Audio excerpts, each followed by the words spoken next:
Okay, welcome everyone. I think we'll go ahead and get started with our event. Thank you all for joining us this evening for the virtual event titled One Day in the Life in Jordan. My name is Signy and I'm thrilled to welcome alumni of various NSLI Jordan summer programs this evening. And I'll quickly turn the floor over to them to begin their presentation. But just a quick technical logistical note, we encourage you to use the chat box throughout this event to ask questions and to make comments throughout the presenters' presentations and also for the Q&A after. Please note that when you use the chat box, make sure to select everyone, or it might say all panelists and attendees, so everyone can see the questions and comments that you make. I believe that is it on my end, so without further ado, I'll turn it over to the panelists. Hello, everyone. Merhaba, and welcome to this National Security Language Initiative for Youth webinar on the Jordan Summer Program. Like Signy mentioned, thank you all so much for joining us today, and also to the alumni who will be sharing about their experiences. My name is Denny, and I'm the NSLI-Y alumni representative for the Boston region. Like the alumni who will be sharing today, I also studied in Jordan in 2016 with NSLI. And I had an amazing experience, so I really love doing NSLI-Y outreach, and especially promoting the Jordan program, since it hasn't been as promoted as some of the other Arabic programs. Before we begin, I also want to thank iEarn and American Councils for helping us put this webinar together. Next. So today the alumni will talk about what it'll be like living in Jordan. And their presentations will touch on culture, host family, the language learning, and a typical day in Amman. As well, during the presentation, I will, like Signy mentioned, feel free to send any questions in the chat box, and I will be monitoring the chat box. So during their presentations, I will also be able to answer some of your questions. And then in the end, we will have a larger Q&A session with everyone. And when the other alumni will also have a chance to answer your questions. Next. So before we begin, for those of you who are here, go ahead and pull up the chat box and tell us where you're joining us from, your city, your state, and tell us also if you are, for example, a NSLI-Y finalist, or if you will be going to Jordan this summer. So we can see where you are joining us from.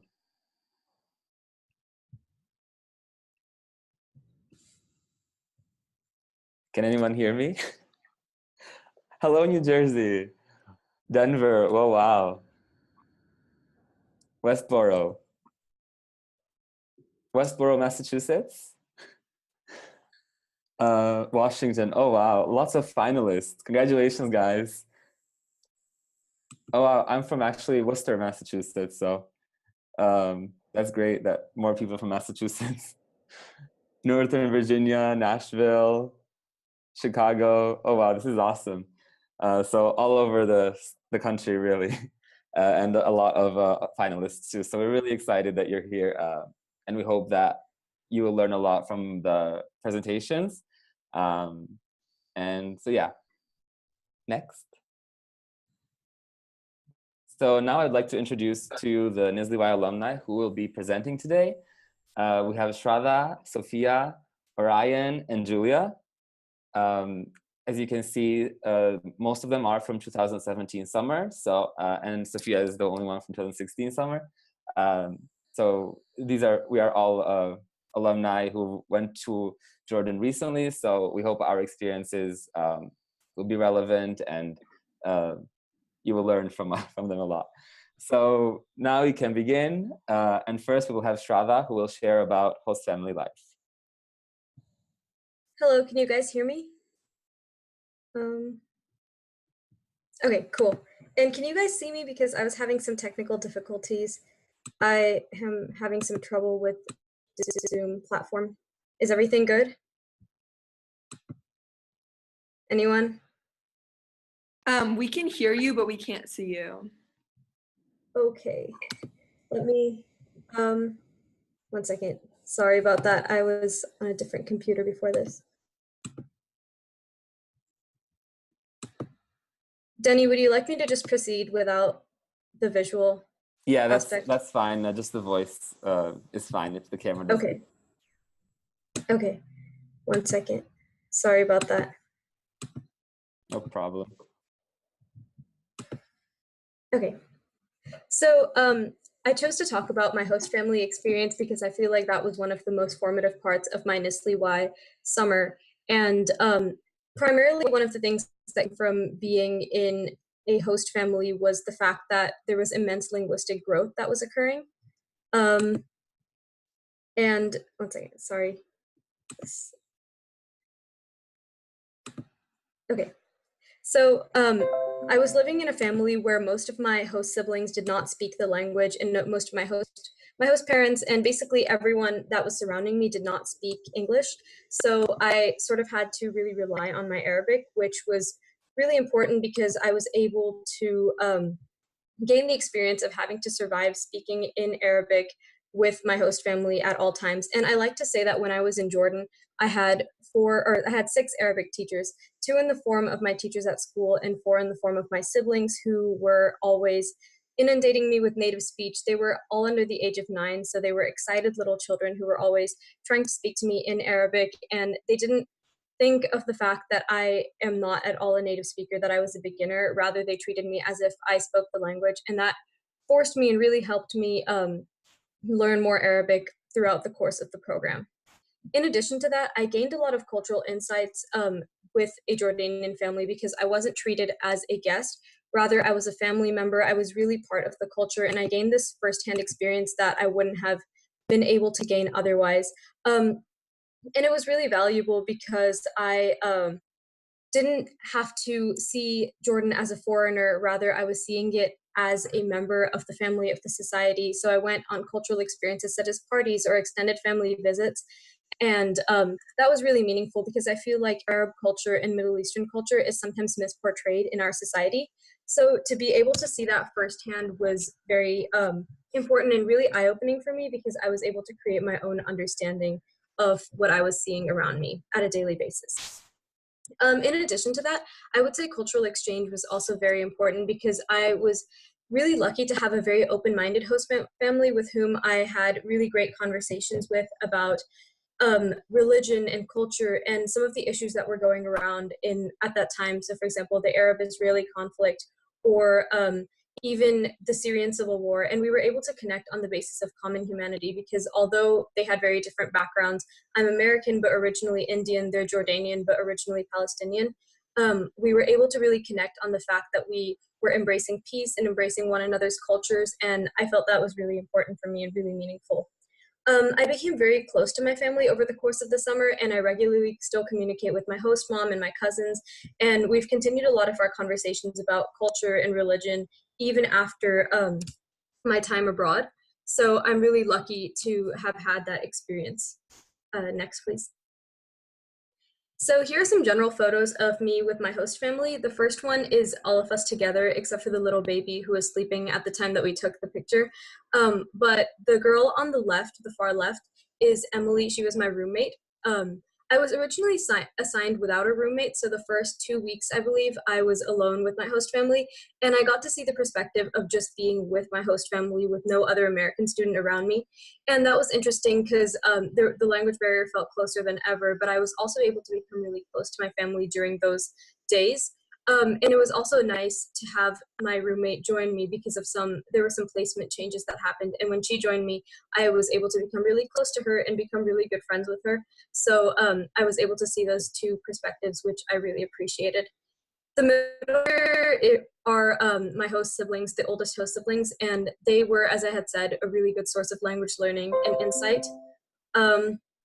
After that, the bottom right picture is a picture of me with my host mom, and specifically I became very close to my host mom because she was very kind and very understanding, and through the first few days of my program, I went through some homesickness and culture shock, which is very much part of the study abroad experience. And my host mom helped me come out of it when we talked about my experiences, and she hugged me and consoled me when I was missing my family at home. And that really brought us together. And I feel like that set up a really good relationship for the next few weeks. And on the bottom left corner is my host cousin Zana, who is very close to my age, and I met her a lot while I was in Jordan. And we are really close friends even now. And sometimes when I'm sitting in class, she calls me, she tries to video call me. But the thing is that we are still communicating by text, we're sending pictures, and I'm really lucky to say that I have really good friends and family now in Jordan. Next, please.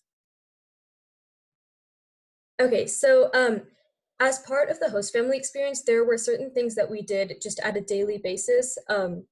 So for example, you can see the first picture, my host siblings and my roommate and I had this little toothbrush party, and this picture was taken at 2 a.m. or 2 o'clock in the morning. And that kind of speaks to the culture of Jordan. During the summer, they are kind of on a nocturnal schedule due to Ramadan. So that was very different for us to adjust to, but it was also very fun. And just we basically got to spend our life with them every day. So that could mean anything from cooking, brushing our teeth, or anything. The middle picture is a impromptu or a surprise birthday party that my host parents organized for my roommate. And it was really sweet because they bought her a cake and balloons, and it was her 16th birthday. So I feel like it kind of speaks to how close we became with our host family, that they were treating us like their own daughters. And I have some pictures of myself playing with my host brothers or doing my host sister's hair.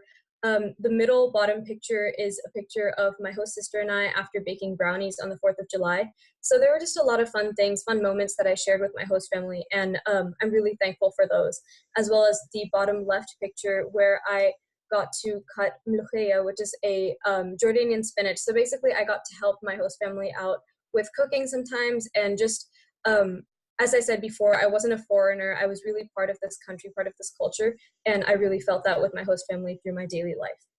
Next, please.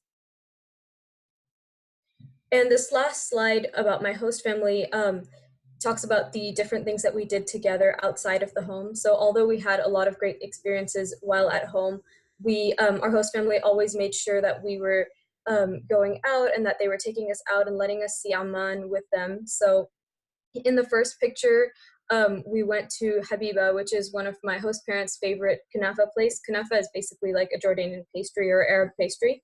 And those were the special moments that we spent with them, as well as a night at Abdali Mall, which is on the top right picture. And that's one of the nice hangout places in West Amman. So it's a really nice part of town. And the bottom center picture is us at a Jordanian party. It was a graduation or a party for one of our host cousins. And the interesting thing about that is that we got to see this other perspective of Arab life or of Jordanian life. And we were going with locals, and we really felt like we were part of the culture and part of the country at that moment. And the final picture is a picture of my host roommate and my host siblings my host sisters and my host mom at a artisanal market called Sujara. And our family was basically like our local guide in the country. They would take us to different places in the city and give us really important cultural experiences that we would not have gotten otherwise. And I'm really thankful for all the cultural, linguistic, and just general experiences that I had with my host family, because I feel like they really shaped my summer in Jordan. That's about it. Thank you.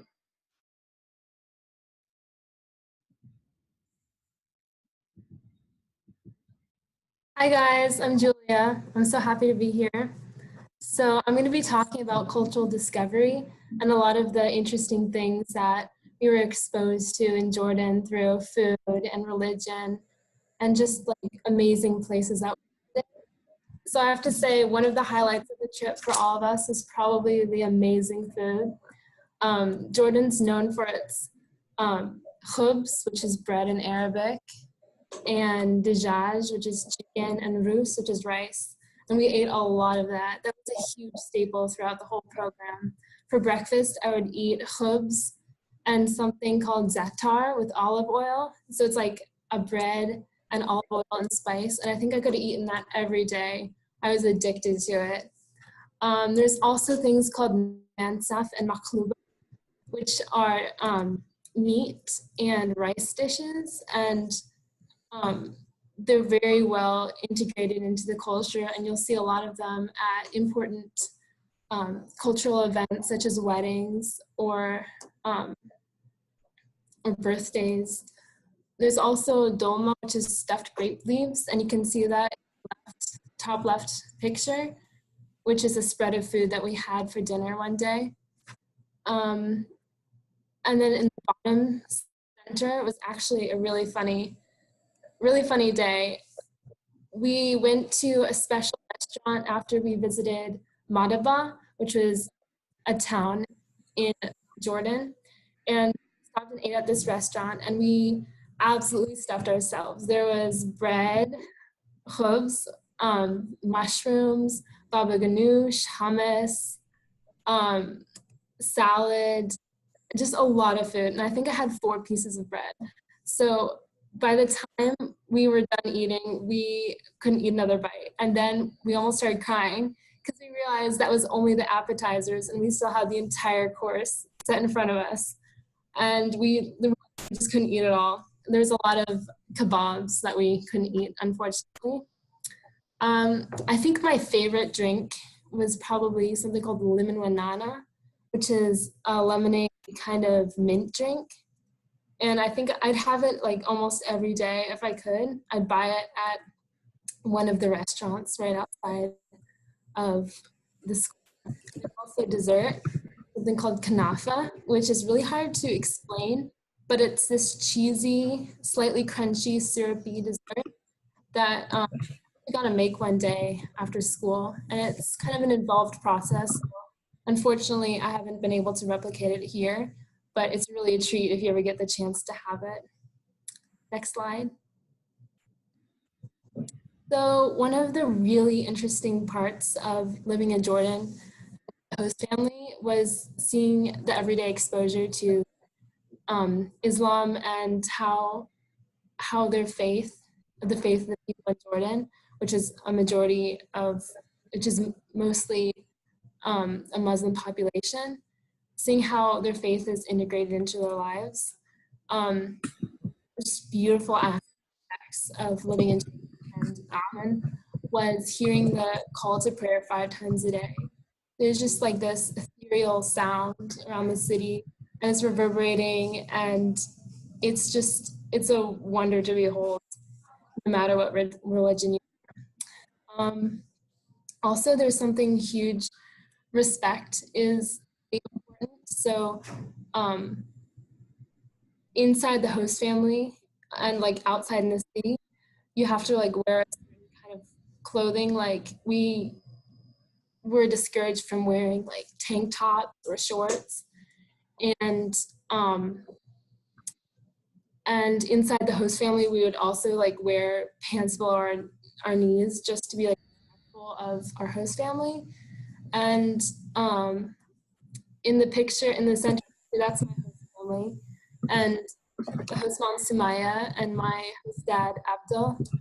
And you can see she's wearing a hijab because we're taking a picture, but inside the home she actually didn't have to wear hijab because like we were basically part of her family. But if someone knocked on the door, answer the door. On the left is I think St. George's Church in Madaba. It's known for its mosaics, and Madaba is like one of the Christian towns in Amman. I see there's a question about what do you do during call to prayer.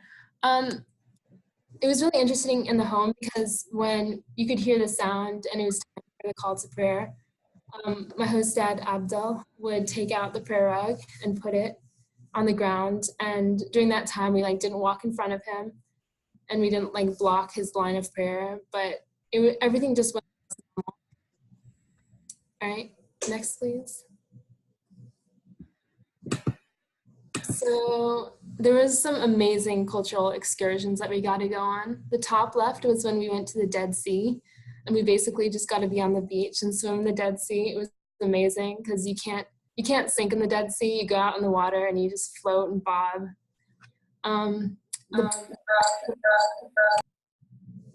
The bottom left is when we visited a Roman amphitheater, and we got to climb all the way up to the top and see the amazing view of the city. Unfortunately, it was very scary to go back down. So if you're scared of heights, that might be an issue. Bottom right is when we visited Mount Nebo, which is said to be where Moses was shown the promised land. Next, please. Okay, one of my favorite days was when we visited Petra. So on the left is a picture of some of us in front of the treasury, which is probably the most well-known shot of Petra, but the actual place is a lot bigger, not just where they shot Indiana Jones. We got to climb through parts of a mountain, like on these worn out stone steps, and the climb was probably half an hour in the desert sun, and it was super hot and we're all so tired. But by the time we got to the top, there was another building similar to the Petra treasury, and there's a little cafe, and I ordered my lemon wanana, and we all just kind of decompressed and enjoyed the view, which you can see in the top right. That's some of my friends and I as we look out over Petra and got a photo shoot. There's also a lot of camels, which you could see in the bottom right. We couldn't touch them, but they were great to look at, and you could just see them walk by, and there's tourists on them. Really cool animals to look at. I think that's it. Okay, hi everybody, I'm Sophia. I was a Jordan alum from 2016, and I'm going to talk a little bit about what language learning on American Council's NSLI-Y program is. So a couple things to keep in mind is I was a beginner going into the program, so I didn't know any Arabic, and also the school that we were going to is specific to the American Council's program, so it might be a different situation if you're on Mideast or on a Mideast or a different implementing organization.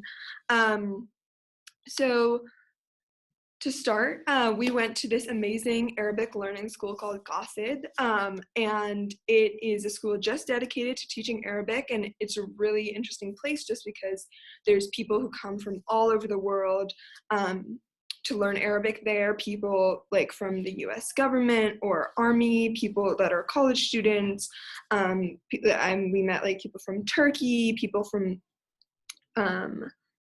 just all over, really. It draws a really wide range of people just because it's known as like a real center for Arabic learning in the Middle East. So the way things worked is we kind of generally had 4 hours of class a day. We were split into really nice, like small class sizes, about like 5 to 6 people. And we took a placement test at the beginning to kind of get split into these different classes. And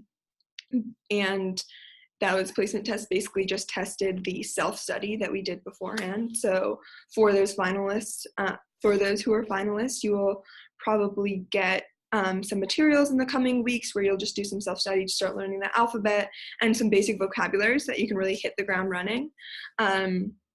So based on how well you do on the placement test, you get split into these 3 classes, which then meet for 4 hours every day for the entirety of your 6 weeks while you're there. So it's a really great intensive way that is super unique to NSLI-Y, that in which you're able to like really dedicate yourself to intensive language learning, which is amazing. So the day is kind of split up into 2 sections, 2 hours in the morning, 10-minute break, and 2 hours in the evening. And while no day was the same, generally the morning was more focused on vocabulary or mufradat, as is said in Arabic, and then the afternoon was more focused on grammar, which is qawaid, but it was pretty fluid. And in these classes, you are studying both formal Arabic and the local dialect. So by the end, kind of because you're learning a lot of colloquial Arabic from your host families and formal Arabic in school. You tend to just kind of speak a mix, and that's great. It's totally encouraged, and you can speak either one in class. And what I really, really liked about what the language learning at COSID was it's super interactive. It's not just an Arabic teacher like speaking at you for 4 hours a day.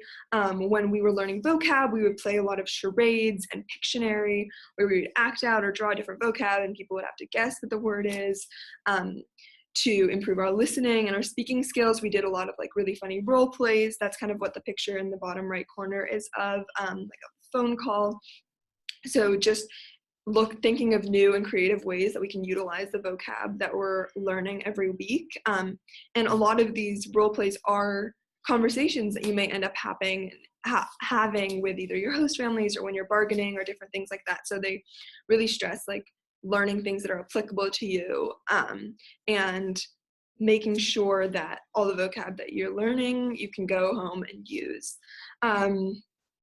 What else? To improve our syntax, we would like do things where we'd be given a bunch of random words and had to put them in a grammatically correct sentence.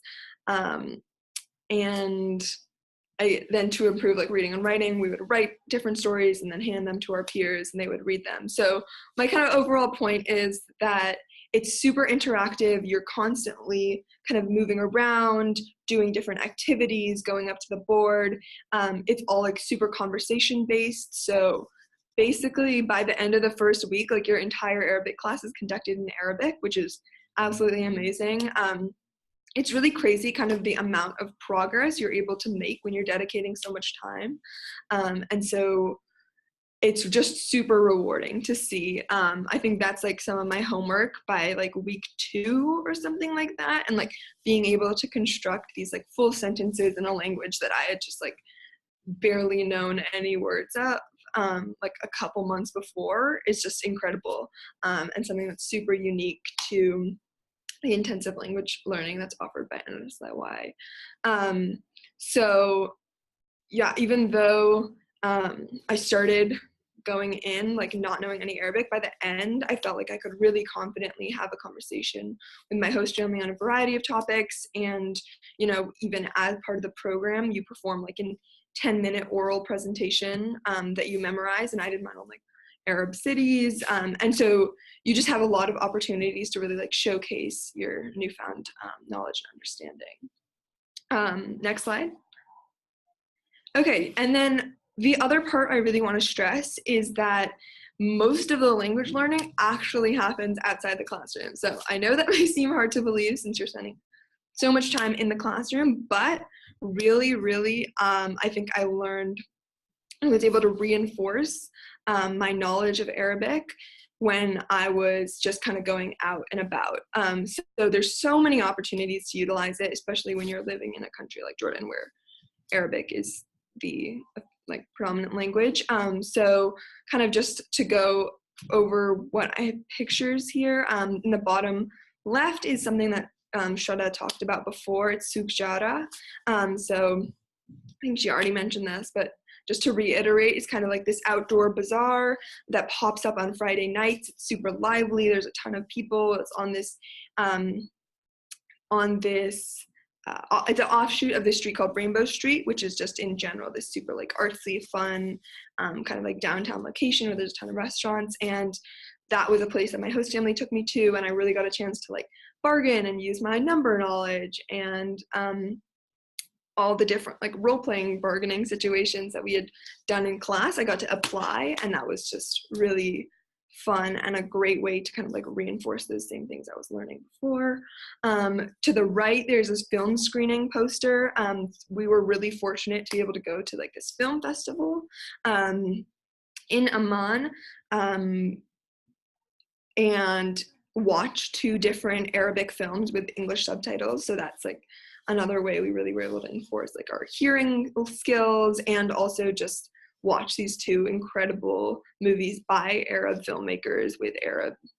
I think they were both documentaries actually, but it was just, that was probably one of my favorite experiences. It's beautiful outdoor space and like during as like sunset, and so that's just another example of kind of a really incredible opportunity that NSLI-Y affords you.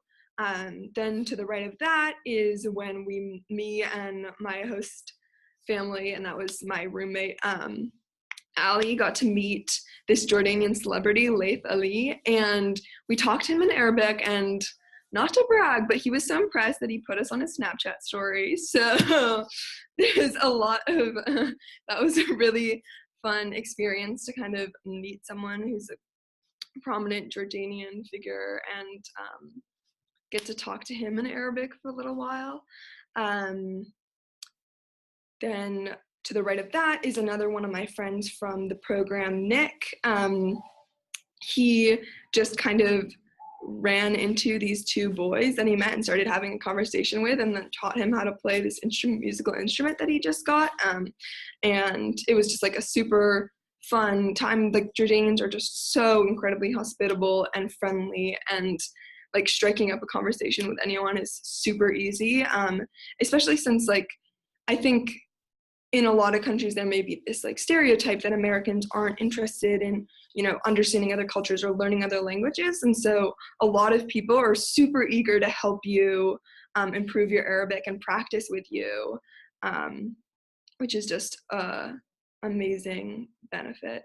Some other experiences that I was able to have to kind of reinforce my language learning that were also just super formative for me were really just meeting all my extended host family members, and really just even, you know, like practicing all the like introduction things, like having to introduce myself to like 20 different of my host cousins was just like, that was a good way to like get your introductions down really well. Or singing along to songs with your host family and like having them kind of explain like, oh, what does this mean? And then recognize words in the songs, and that's just a really fun way. One experience that I always love to tell people about is we were going on the way to this host cousin's wedding, and my host mom, we get in the car and she hands me her phone with like the Google Maps on it, and she's like, Yamin is right, Yasar is left, Doguri is straight, now go, like direct me to this wedding. And so just with those 3 words, I just like kind of directed her on this like 30-minute drive to the wedding. And for those who are going to Jordan, you will realize that Jordanian driving, like the way it works is very chaotic, but somehow we got there, and I think that is definitely why I still remember those 3 words 2 years later. Just like opportunities like that to really just like utilize your skills and ingrain them in your brain are plentiful when you're living with a family who's speaking Arabic all the time.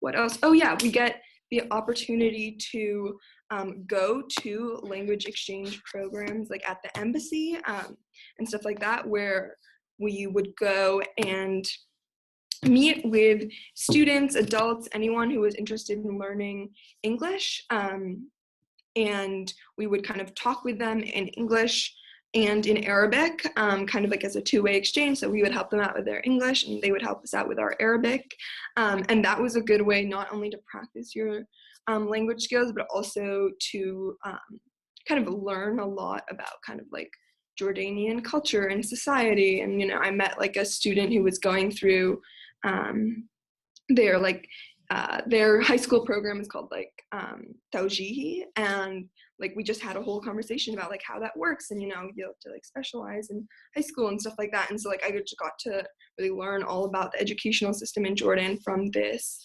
language exchange program as well. Yeah, so just to recap, you have a lot of really great intensive instruction at GOSID, but also the language learning just like extends completely outside of just the classroom to your host family and all these other amazing opportunities that you're afforded through NSLI-Y. Okay, that's it for me. All right, hi, my name is Orion, and I'm going to talk about a typical day in Amman. And basically our typical day really was a conglomeration of all the things that were talked about previously. It was a little bit of language learning, a little bit of spending time with our host family, and a lot of cultural experiences. And so in the morning, I'm just going to try and give you a general timeline of what we do throughout the day.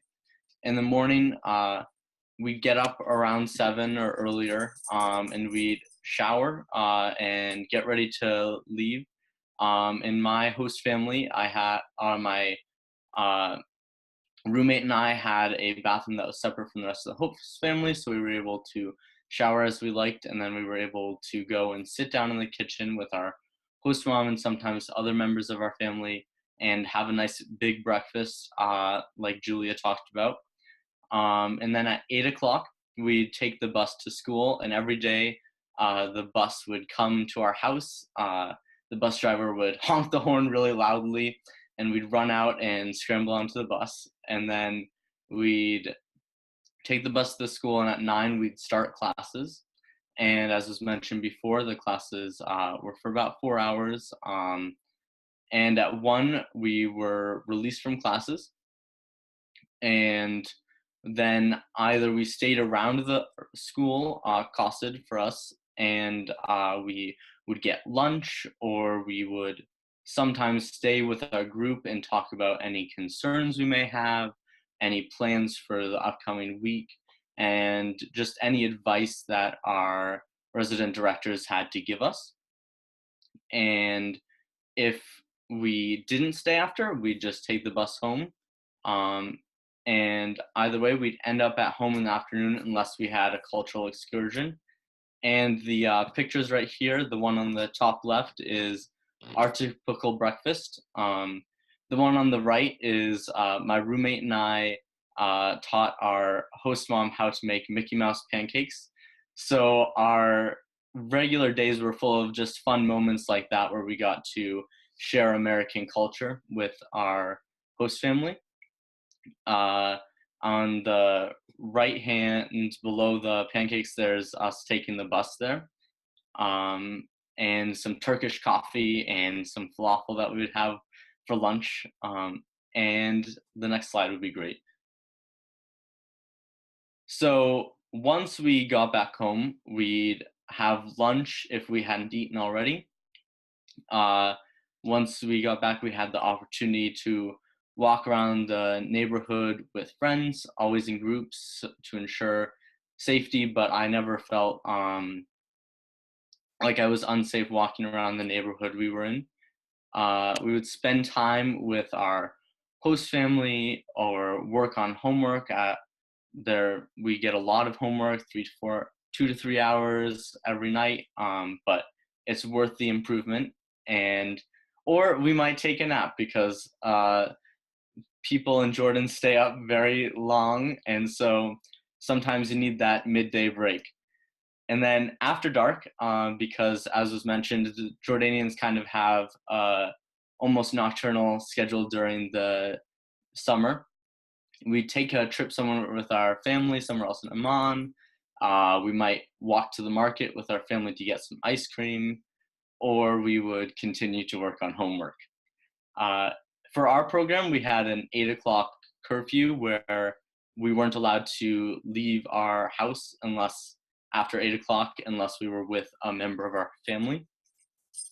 And so then after that, we'd spend a lot of time with our host family. At about 9, 10, or even later, we'd have dinner, which seems really late, but when you're being stuffed with food at every opportunity, it's not really that late. And then late at night, we would work on finishing up our homework, or we would spend more time with our family. And some pictures here on the left, top left, there's us getting ice cream. We had a favorite ice cream shop that our host mom would take us to all the time. And on the bottom left, there's like a typical meal that would be laid out, and we'd all sit down together and just be served, and we would just eat a lot of food, and it was a great time. And the bottom right, there's a street from our neighborhood where we would walk around. And if on the next slide, I have a video of basically a progression of a day.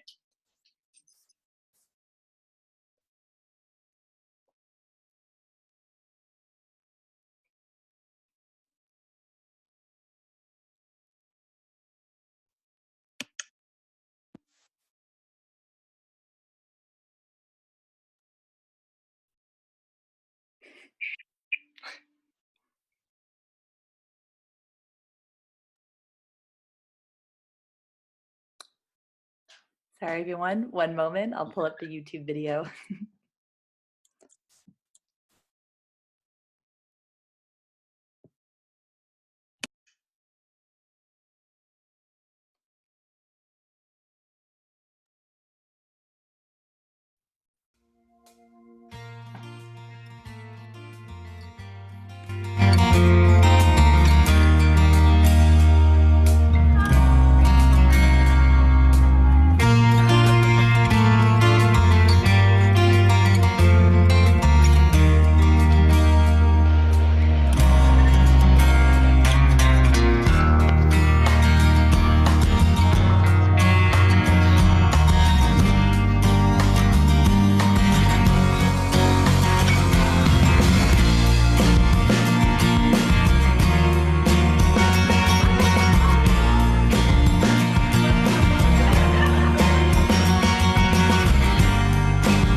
Thank you, Orion.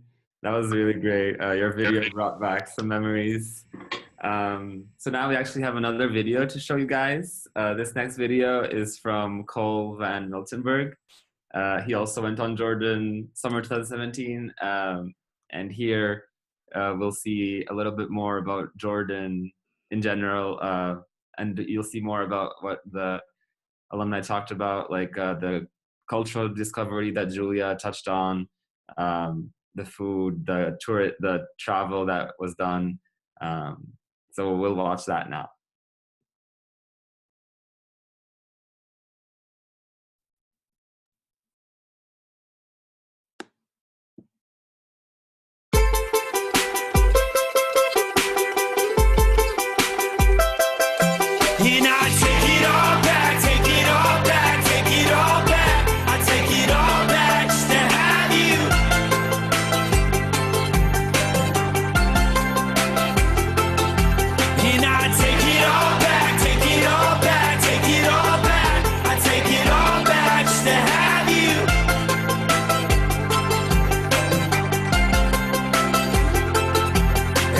Life is real great, feel I'm well on my way to my dreams coming true, and I'm getting to do it with you.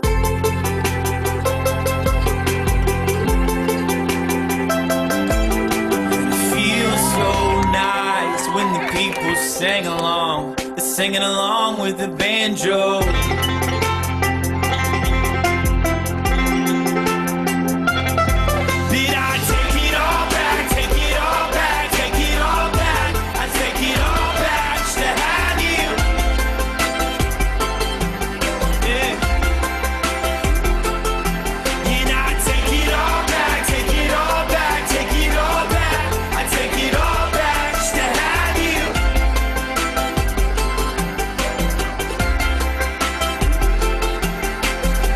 We might have a big house with nice cars and fancy clothes and a wife with a big old diamond ring.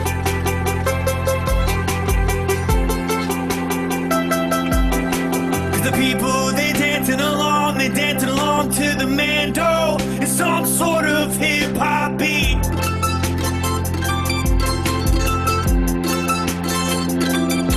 But I take it all back, take it all back, take it all back. I take it all back just to have you.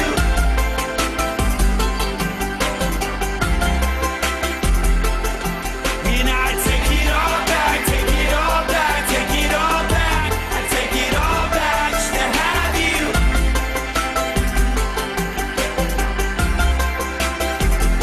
I'm waking up. I'm waking up. I'm waking up.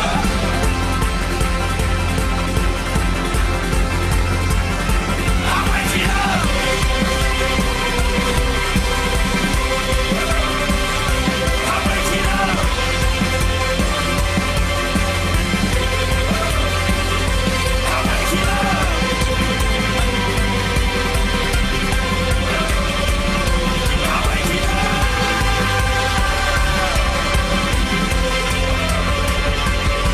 And I take it all back, take it all back, take it all back. I take it all back just to have you.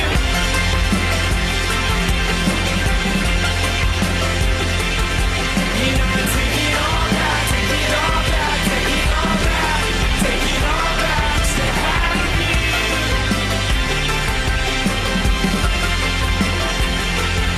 Hey, my life is real great, feel I'm well on my way to my dreams coming true, and I'm getting to do it with you.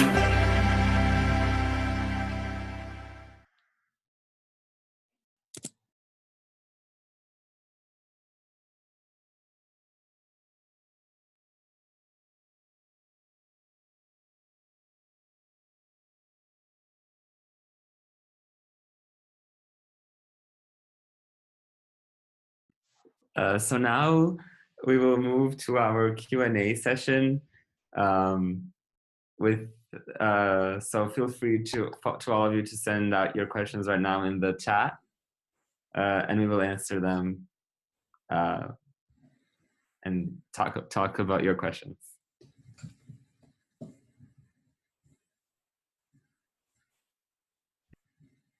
And we're sorry that the video, actually the second video, froze for some of the minutes, so we'll send a link to that video now in the group chat, so you can watch it as well.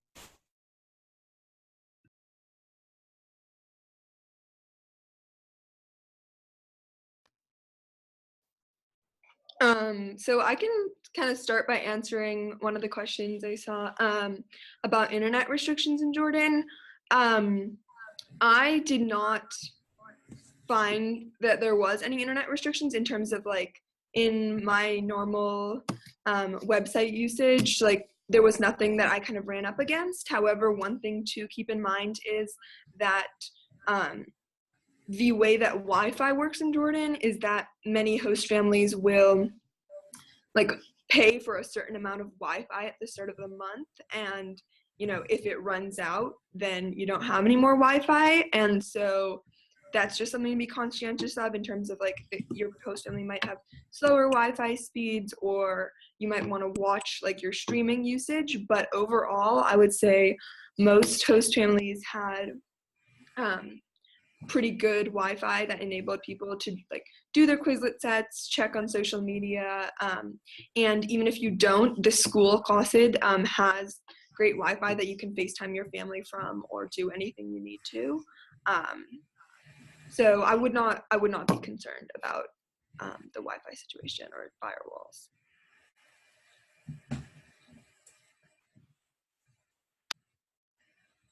Okay, I can answer the question about contacting your family.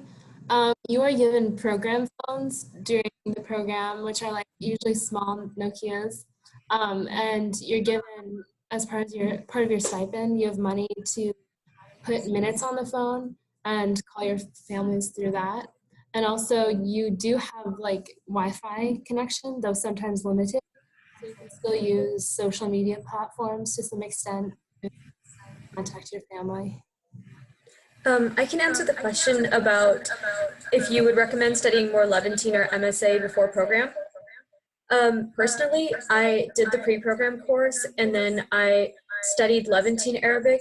I had a Lebanese friend who speaks Levantine Arabic, so I felt like it would be good to learn some survival phrases beforehand. And I found that to be really helpful because while in the country, I could interact at a very basic level, but like I could ask where the bathroom was, or I could ask what I wanted to eat or something like that, you know, basic expressions, greetings, and expressing like where I'm from and stuff. So I would recommend doing that, but it kind of depends on your personal interest as well. But I feel like learning some survival phrases is really helpful. And then maybe trying to learn some Fusha or some standard Arabic beforehand so that you can get an upper hand during school. That's also really helpful. I focused most on Levantine before, during, and after program. But I feel like either way would be fine. It just depends on your personal experience. And some Levantine is good at the beginning so that you can interact when you're in the country. Just to add on to that, while vocab is, I totally agree with everything that Shraddha said, I would also just add that having a really good grasp of the alphabet before you come will really enable you to hit the ground running. I know that there were some students who kind of came and like knew a ton of vocab but had to go into the like lowest class group, and that was kind of starting the alphabet from the beginning. So if you do want to hit the ground running and be able to get a head start, make sure you have a strong grasp of the alphabet and like kind of being able to write and read basic like short words and stuff like that.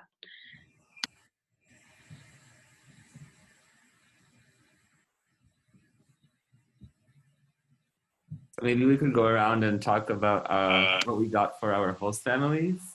So for my host family, I actually got them a map, a cutting board map of Massachusetts. I got them some maple syrup because it's from New England. And then since I'm also from Albania, I got them like an Albanian clock. And I know that my room, one of the other students, he got them like a puzzle of the White House. So those are some ideas. I'm not sure if you guys want to go around. Sure. So I think I brought some local honey for my host family, as well as a photo book of places in America, because since they were showing me their country, I wanted to show them mine. And I also brought like a small scrapbook I made of pictures of my family, of where I'm from, things I do, and they really enjoyed that. And my first roommate, she brought a t-shirt of the state she was from, and it's really funny because my host dad wore it actually like I think every day to bed, and like we'd always just see him wandering around the house in his Maine sweatshirt and his Maine t-shirt, and I think he's probably still wearing it right now. So like just memorabilia from your state is always a good idea. For my host family, I brought mugs because my mom is an artist, so she made them. And I also had a lot of host siblings, so I focused on gifts for them specifically.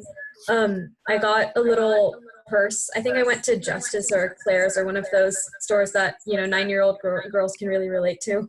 And I got them I got my host sister like a purse from there. And then I brought some cars and this little Thomas the Train toy for my host brothers. So they really enjoyed that. But I think it depends on the age group of who you have. I had really little host siblings, so I kind of catered my gifts towards them.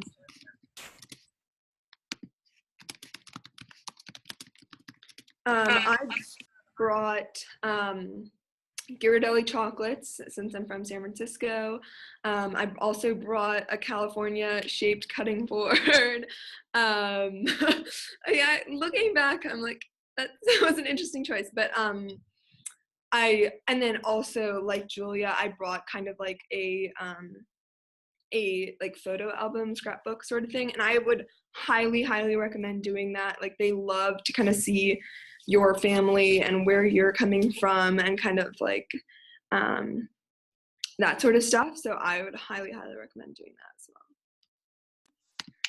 I brought I also brought maple syrup. I brought some pancake mix, as I talked about earlier, and I brought a variety of little food items that I thought that maybe you couldn't get in Jordan. So I brought some like fluff, like very American things, and I brought maple sugar candies.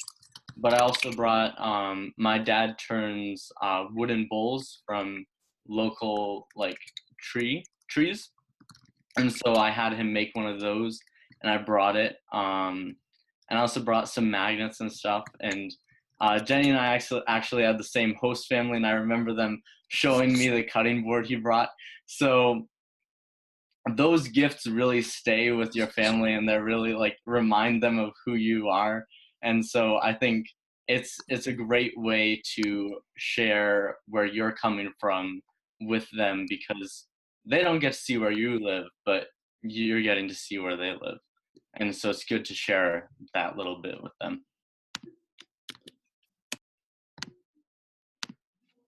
Oh wow, that's awesome that they still have the cutting board.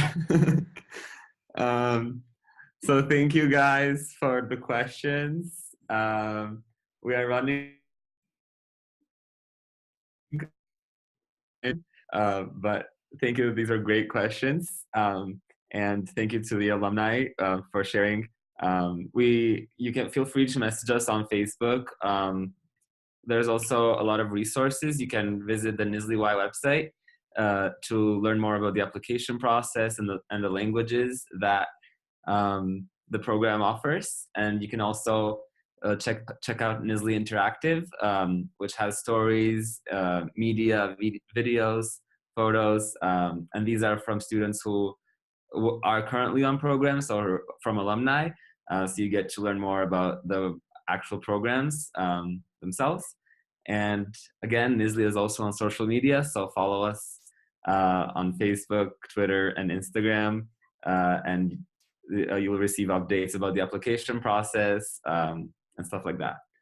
Also, So can I add one thing? Oh yes, of course. A lot of people, while they were on their programs, kept up really meticulous blogs. Like, I know Shraddha has an amazing blog that you guys should all check out. I also kept up a blog that's just Summer in Jordan at weebly.com, where I wrote a lot about kind of all the different things we talked about and more that was specific to my experience. I would highly, highly recommend just Googling people's blogs. That was like something I did before my program, and it just really kind of helped me get like super excited and get a better grasp of what's going on.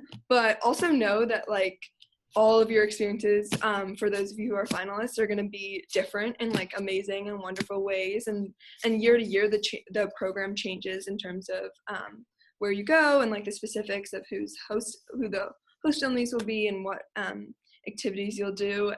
But I'm super excited for all you guys, like, and congratulations. Yes, thank you so much, Sophia. So yeah, definitely check out those blogs. I think they're also on the NSLI-Y Interactive page for this event. So I also loved reading Shraddha's blog. So definitely check out the blogs. So with that being said, thank you everyone. We hope you enjoyed this event.